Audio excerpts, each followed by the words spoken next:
Assalamualaikum warahmatullahi wabarakatuh. Waalaikumsalam warahmatullahi wabarakatuh. Selamat petang saudara Lon dimanapun Anda berada.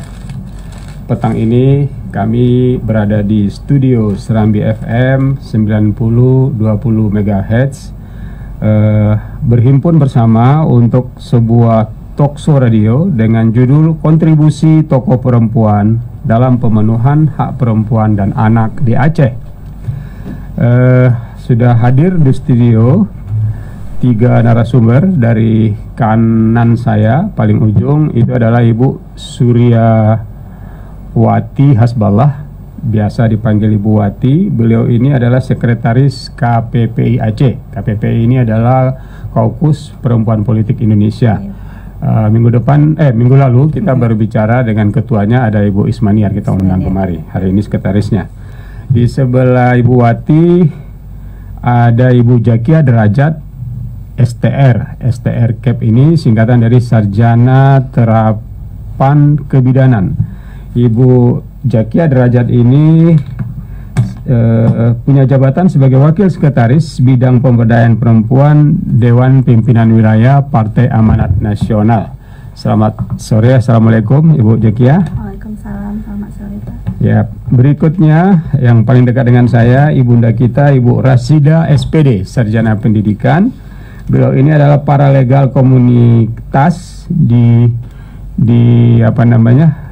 Flower Aceh. Di Flower Aceh, sebagaimana kita tahu bahwa talkshow radio kita sore ini itu disponsori oleh Flower bersama WD ya. WD di belakangnya itu, di belakang WD itu ada yang namanya IRI, International Republican Institute. Tema kita hampir setiap 1 minggu selalu ada diskusi dengan teman-teman Flower, tapi temanya beda-beda. Ada yang khusus menyusui, kesehatan jantung. Hari ini kita bicara politik. Dan biasanya bicara politik ini jantung kita juga deg-degan ya.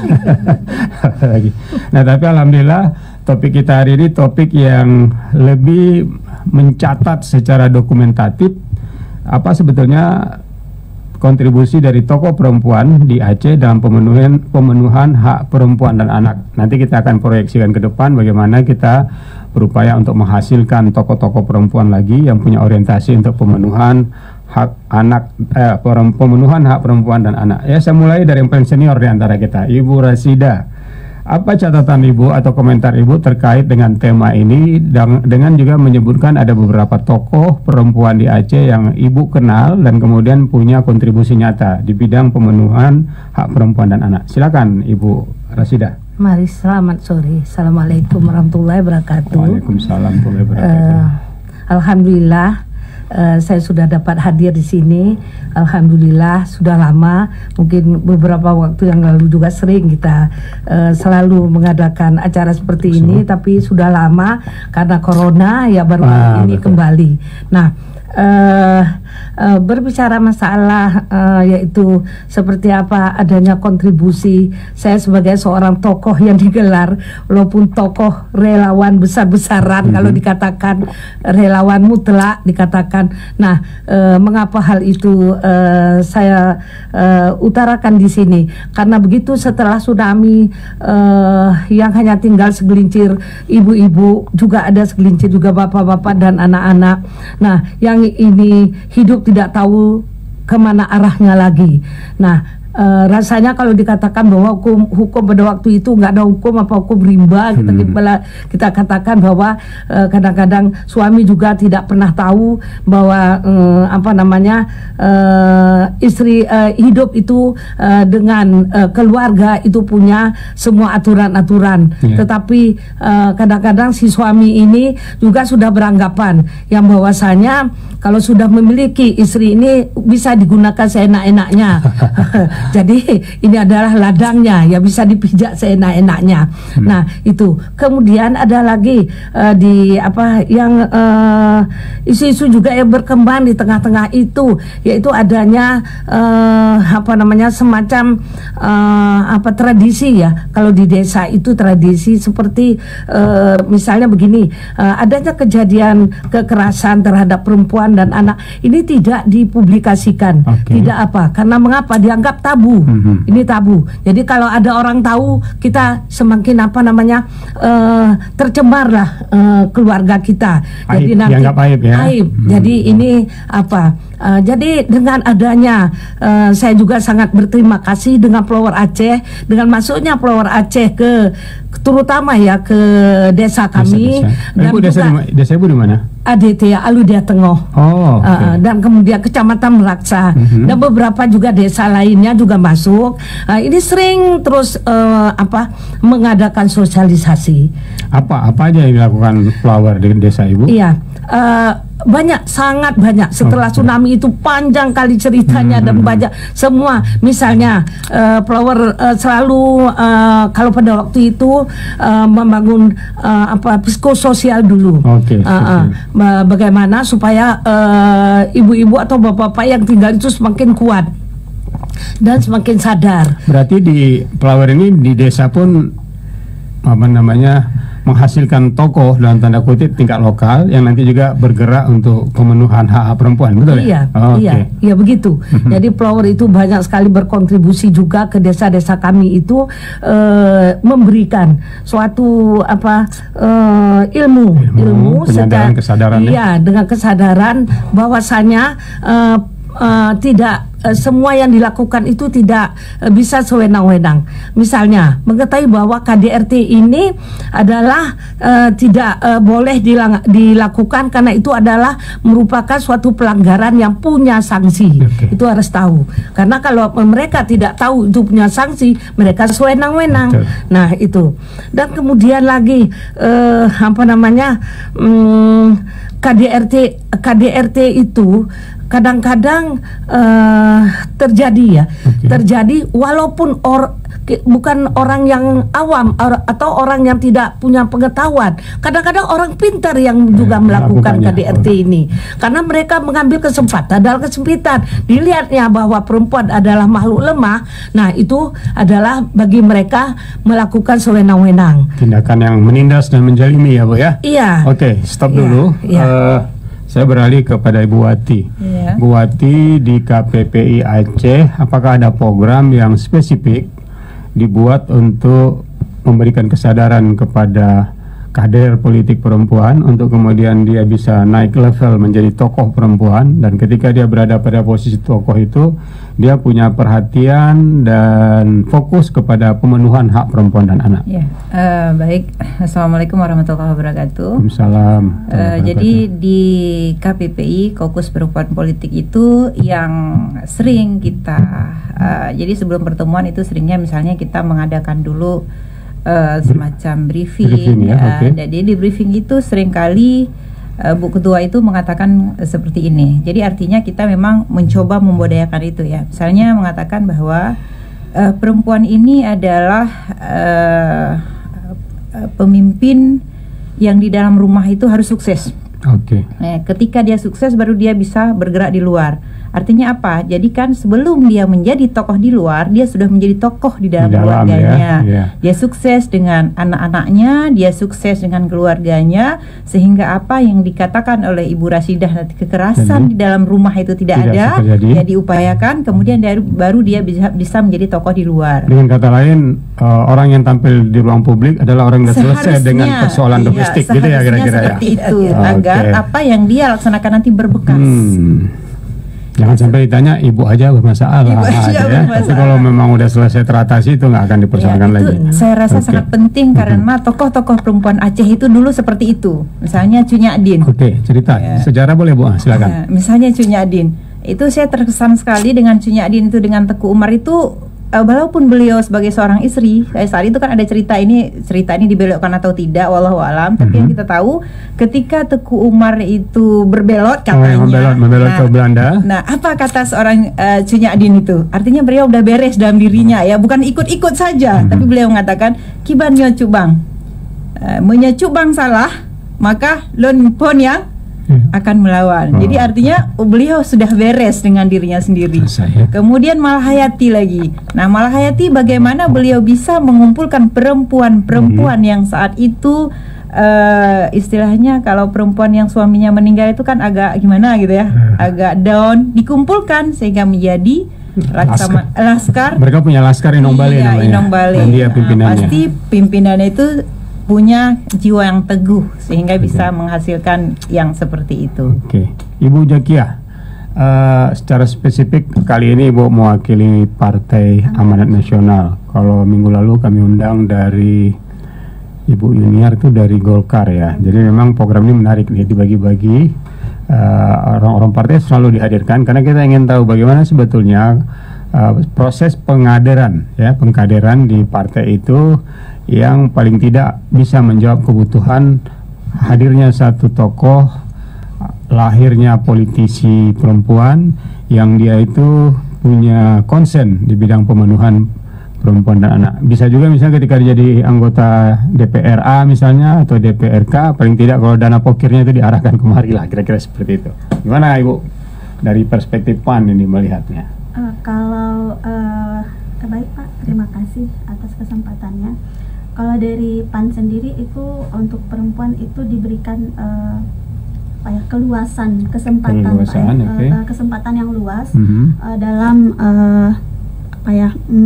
meniti karir di kepartaian melalui Partai Amanat Nasional itu mulai dari perkaderan dasar hingga jenjang selanjutnya di tingkat perkaderan itu. Kemudian di sisi lain PAN juga memiliki istilahnya sayap partai khusus perempuan, yaitu Puan. Puan itu ya. Puan PAN itu adalah di mana di situ tempat kader-kader baru untuk belajar dan berkiprah bagaimana berpartai selanjutnya. Nah seperti itu. Kalau di kepengurusan kan biasanya udah agak ini Pak ya, jenjangnya itu sudah lebih banyak yang diikuti gitu, apakah pengalaman berpolitiknya maupun jenjang kekaderannya. Tapi kalau di Puan itu biasanya siapapun welcome untuk bergabung dan belajar bagaimana nantinya selanjutnya berpartai.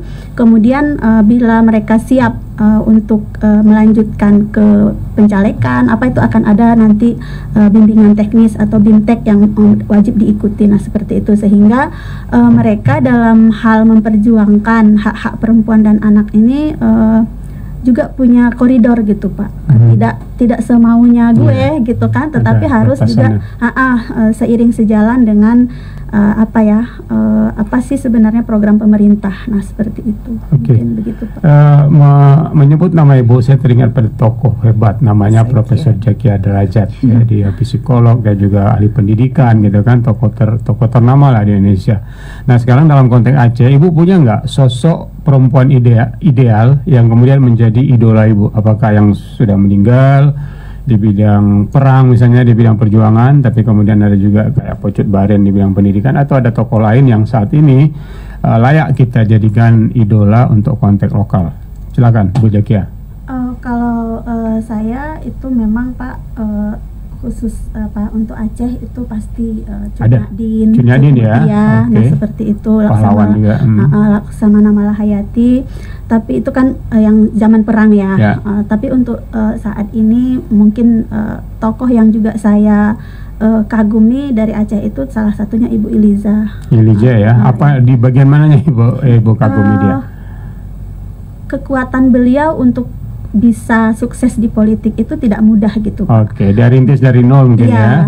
Dan saya merasakan juga tahap-tahap itu saat ini gitu. Walaupun suksesnya saya belum sesuksesnya beliau. Itu kan ada kesempatan dan rezeki dari Allah. Nah seperti itu Pak. Tetapi untuk seorang perempuan bisa menjadi bukan hanya tokoh tapi Pak ya, tapi menjadi leader di pemerintahan di konteks Aceh, kemudian berkiprah di tingkat nasional. Iya, kemudian sekarang naik ke tingkat nasional, itu adalah hal yang luar biasa. Yang kita perempuan-perempuan lain harus semangat juga mengikuti jejak-jejak beliau-beliau yang sudah sukses. Kenapa dengan itu? Karena saya khusus kalau saya sendiri kenapa tertarik ke politik itu ada hal yang ingin kita perjuangkan Pak melalui legislatif. khususnya anggaran ya untuk perempuan dan anak. Nah, Ibu Eliza itu sudah membuktikan itu saat ini gitu. Jadi misalnya pokir-pokir beliau terhadap beasiswa bagi mahasiswa-mahasiswa yang tidak mampu, sehingga anak-anak yang di pedalaman itu bisa melanjutkan pendidikan, punya kesempatan yang sama untuk memberdayakan dirinya, begitu Pak. Oke, Ibu kan latar belakangnya kesehatan ya.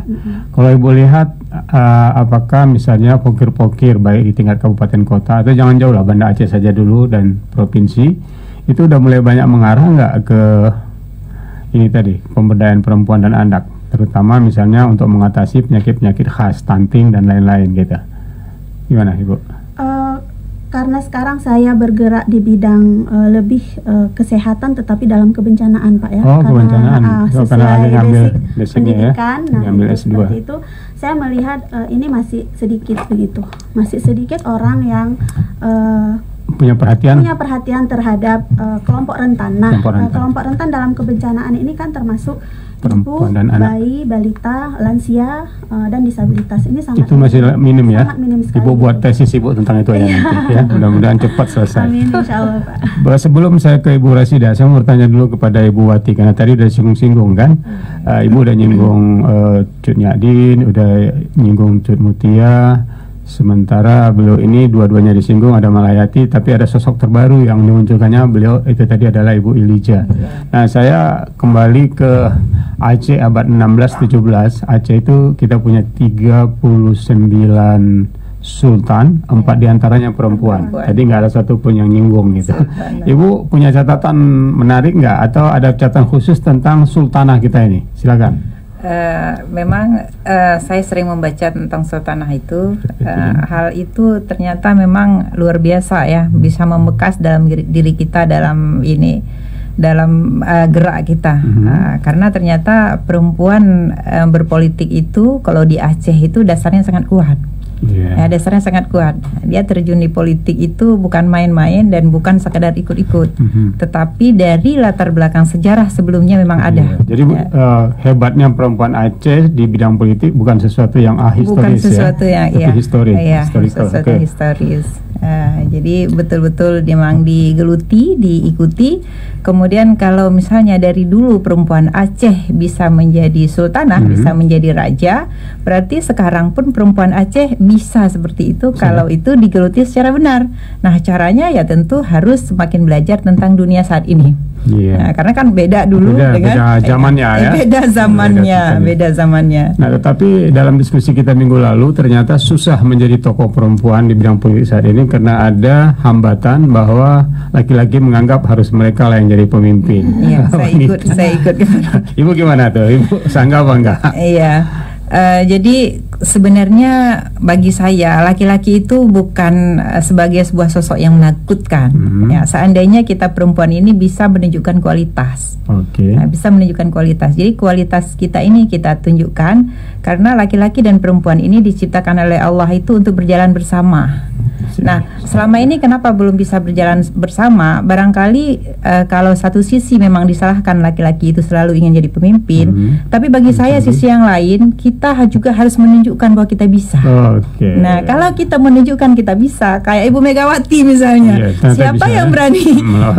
Siapa yang berani bilang Ibu turun? Kan nggak ada.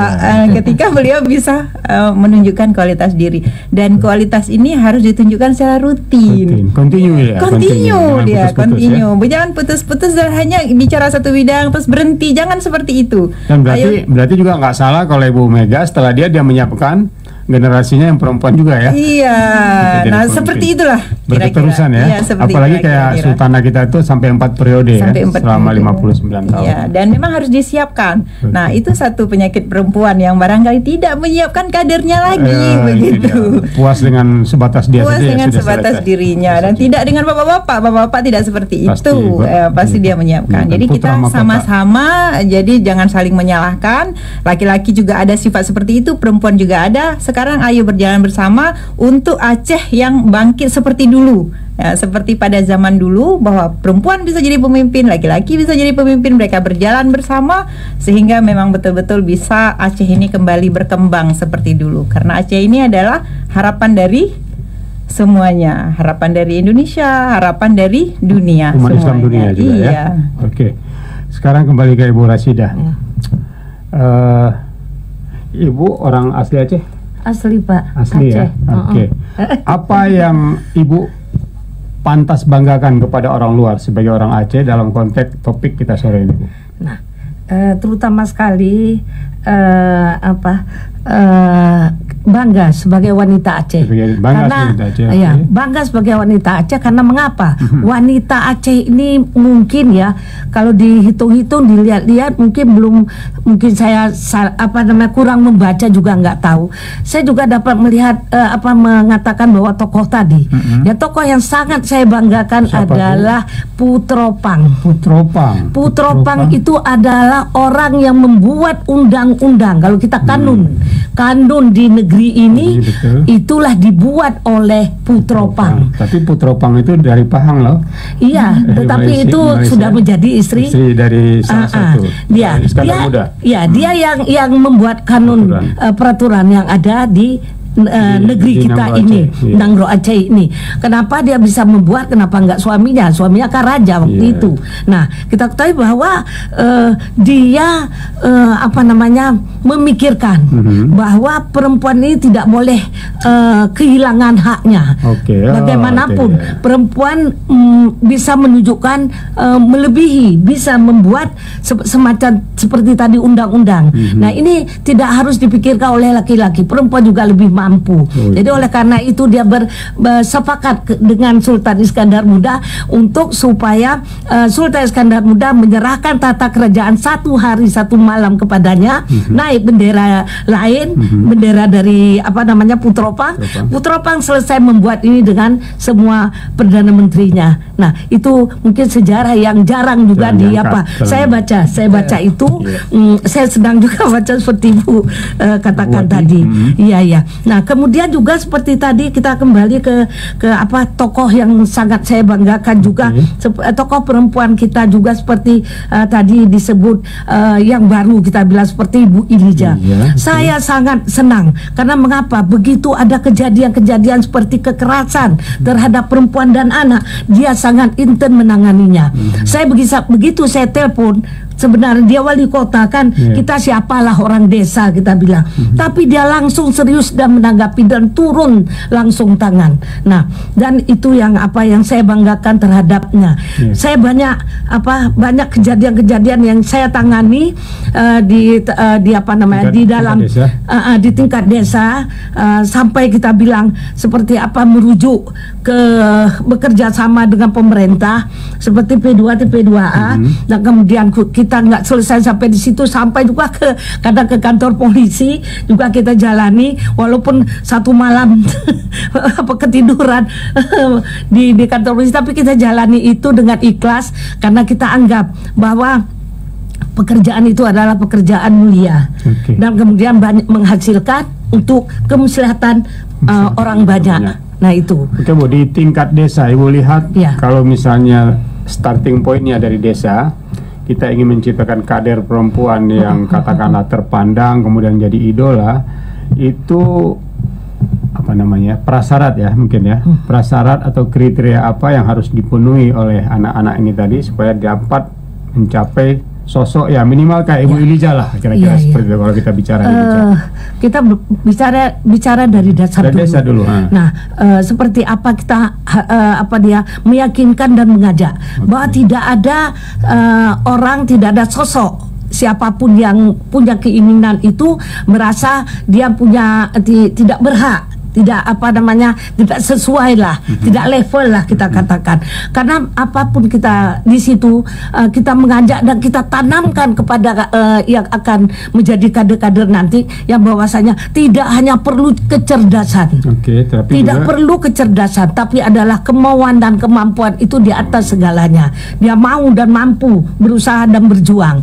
Nah, jadi bukan hanya punya titel banyak, punya titel tinggi yang bisa menjadi nanti pemimpin nanti di kemudian hari atau pejuang di kemudian hari, bukan itu. Tetapi bukanlah dia seorang pinter sekali juga, bukan, karena tidak menjamin seorang itu punya pengetahuan dan pinter sekali untuk ke depan dia bisa menjalani yang seperti kita harapkan, belum tentu. Jadi ada orang yang punya kemauan dan punya kemampuan. Nah, itu yang paling penting. Kita stop dulu.